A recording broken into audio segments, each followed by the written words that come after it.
Why current medicine lacks a true scientific foundation. My personal path from mathematics and physics to internal medicine research.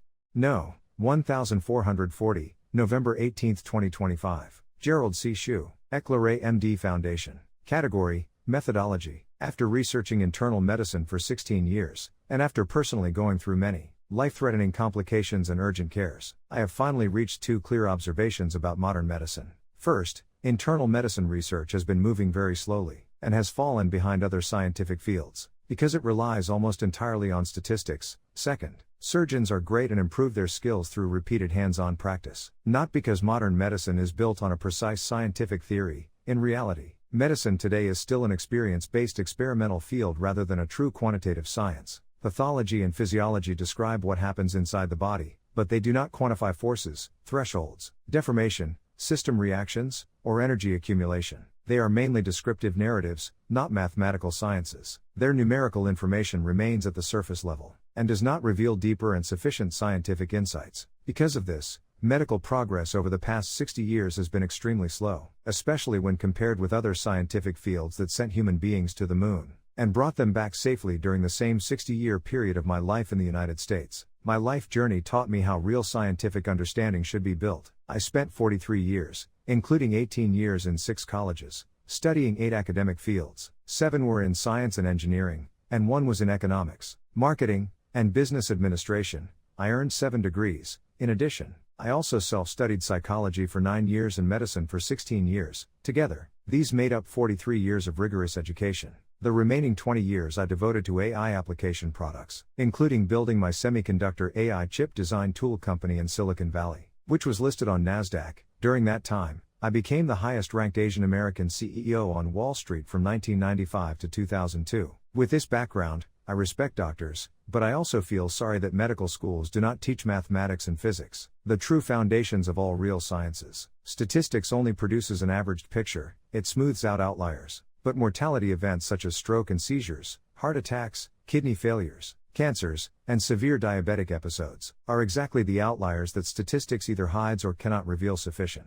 true insights and depths about. These events are dynamic, plastic, non-linear, extreme, and irreversible. They behave like engineering structural failure problems, not population averages. This is why I often cannot communicate deeply with many medical doctors. Their training focuses on descriptive patterns and statistical tendencies, while my thinking is grounded in quantitative science and rooted in physics, engineering, and nonlinear dynamics. Our conversations feel as if an Asian were speaking with an American in completely different languages. If medicine continues relying on statistical averages and descriptive explanations, rather than physics-based quantitative models, it will waste the talent of many smart medical students and doctors and cost many precious lives. I cannot change the entire medical world, so I choose to continue walking my own path. It is a lonely path that requires strong willpower and persistence, but I hope that someday someone in the medical field will adopt the methodology I have built as part of their rich scientific library. My scientific direction is not random. It comes from 2 major scientific roots in my early life. My PhD advisor at MIT, Professor Norman Jones, extended Isaac Newton's concept of viscosity in 1687 into solid mechanics in 1965. This breakthrough allowed Boeing to design lighter and larger jumbo jets in 1980 that consumed less fuel and could fly over longer distances.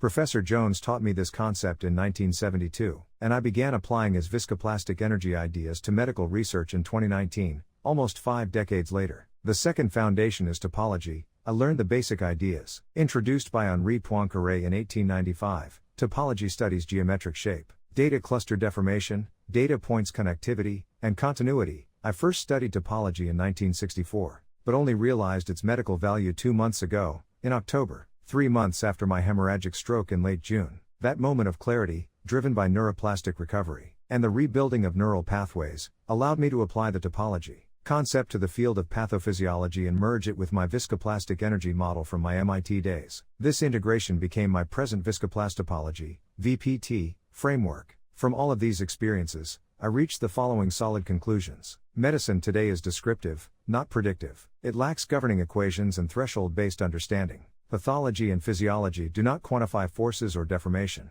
They cannot describe irreversible biological damage. Statistics hides outliers, yet mortality diseases are outlier events. Modern medicine, therefore, misses the most dangerous cases. Chronic diseases behave like engineering failure problems. They require stress strain, energy, and threshold analysis. Surgeons improve because they receive real-time physical feedback. Their improvement is practical, not theoretical, but very valuable. My background in physics, engineering mechanics, topology, AI algorithm design, pattern recognition, and big data uniquely positioned me to see what the medical field has missed. Unfortunately, no medical school integrates these subjects in their curriculums. Medicine needs a scientific framework built on physics, mathematics, engineering, energy, geometry, deformation, and nonlinear dynamics. My VPT systems attempt to build this missing foundation. I may be years or even decades ahead of current medical thinking, but the logic is correct, the science is internally unified, and my results across 1,440 written medical research papers are consistent. I have confidence that, ultimately, real science will move in this direction,